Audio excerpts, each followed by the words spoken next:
kami akan menyampaikan progres ya pengungkapan atau penegakan hukum terkait dengan longsor galian C yang ada di Gunung Kuda, Desa Cipanas, Kecamatan Duku Puntang, Kabupaten Cirebon ya. Adapun sama-sama kita ketahui bahwa pada hari Jumat tanggal 30 Mei 2025 sekira pukul 10.00 WIB di proyek Galian C atau proyek pertambangan Koperasi Al Ajariyah, termasuk tadi saya sampaikan Desa Cipanas, Kecamatan Duku Puntang, terjadi aktivitas ya penambangan material limestone atau truss yang dilakukan oleh para pekerja ya. Yang kemudian terjadi longsor sehingga menimbulkan adanya korban jiwa dan kerugian material berupa alat berat dan truk. Dari hasil penyidikan, serangkaian proses penyelidikan dan penyidikan serta gelar perkara yang kami lakukan, kami sudah melakukan pemeriksaan terhadap 8 orang, ya, 8 orang saksi. Kemudian dari serangkaian penyidikan itu, kami menetapkan 2 orang tersangka. 2 orang tersangka dengan inisial AK, yang merupakan Ketua Koperasi Al Ajariyah, selaku pemilik tambang, yang beralamat di Desa Bobos, Kecamatan Duku Puntang, Kabupaten Cirebon. Kemudian tersangka yang kedua yaitu inisial AR yang merupakan Kepala Teknik Tambang atau pengawas ya, yang beralamat di Desa Girinata, Kecamatan Duku Puntang, Kabupaten Cirebon. Adapun barang bukti yang berhasil kami sita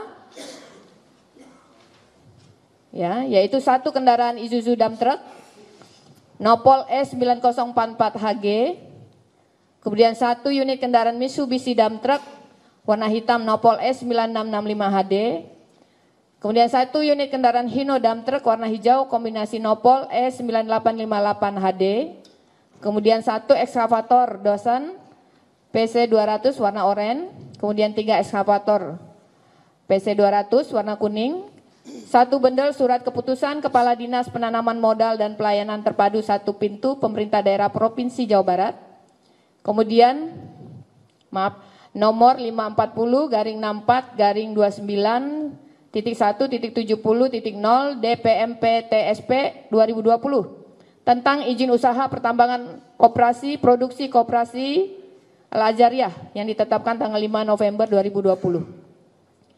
Kemudian 2 lembar surat larangan pelaksanaan kegiatan usaha pertambangan tanpa persetujuan RKAB.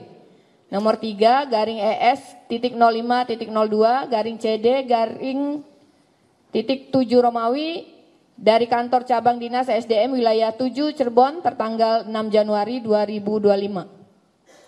Kemudian 2 lembar surat peringatan dari kantor cabang dinas SDM 7 Cirebon nomor 228 garing ES.05.02 garing CD.7 Romawi tanggal 19 Maret 2025. Kemudian 1 lembar surat persetujuan pejabat sementara Kepala Teknik Tambang dari Direktorat Jenderal Mineral dan Batu Bara tertanggal 20 November 2021.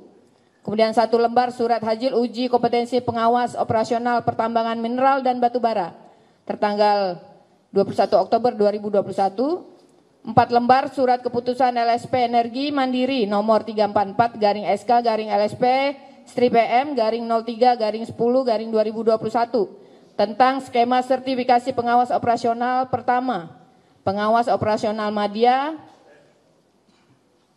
dan pengawas operasional utama di TUK sewaktu PT Solusi Inspirasi Mandiri dari Lembaga Sertifikasi Profesi Energi Mandiri tanggal 18 Oktober 2021.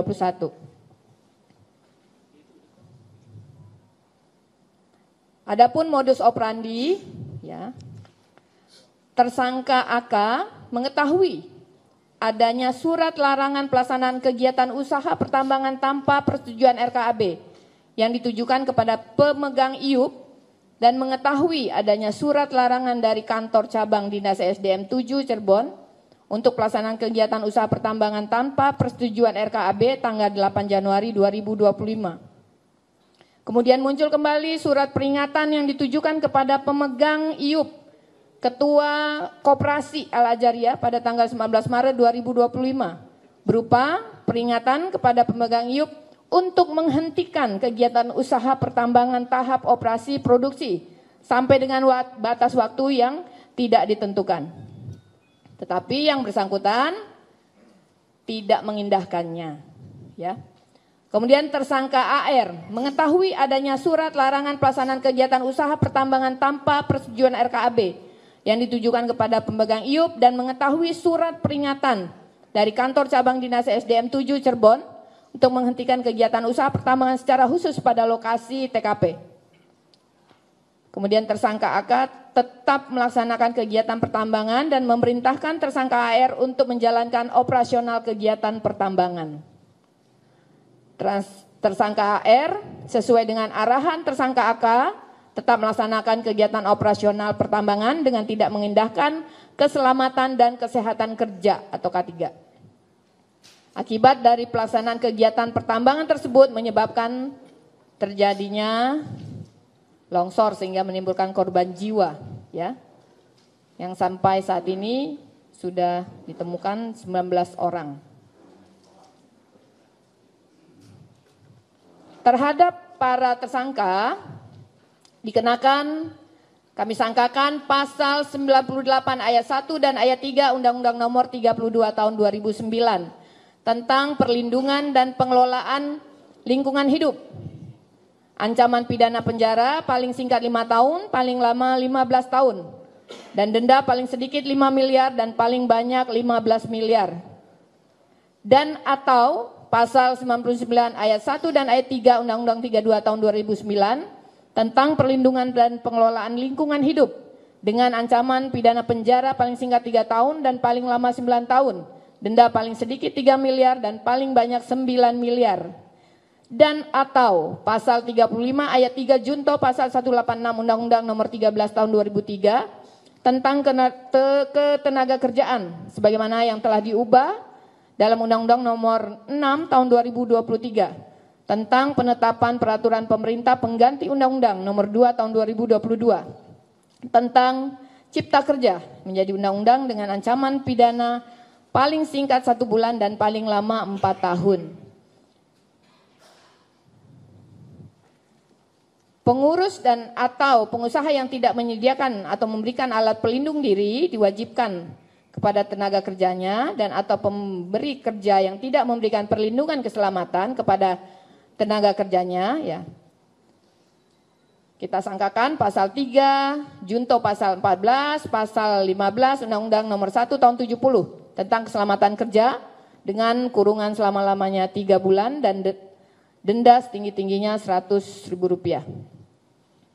Kemudian dan atau diterapkan juga dalam kasus ini yaitu pasal 359 KUHP, junto pasal 55 dan 56. Ya, barang siapa karena kesalahannya atau kealpannya menyebabkan orang lain mati. Sebagaimana tadi yang saya sebutkan.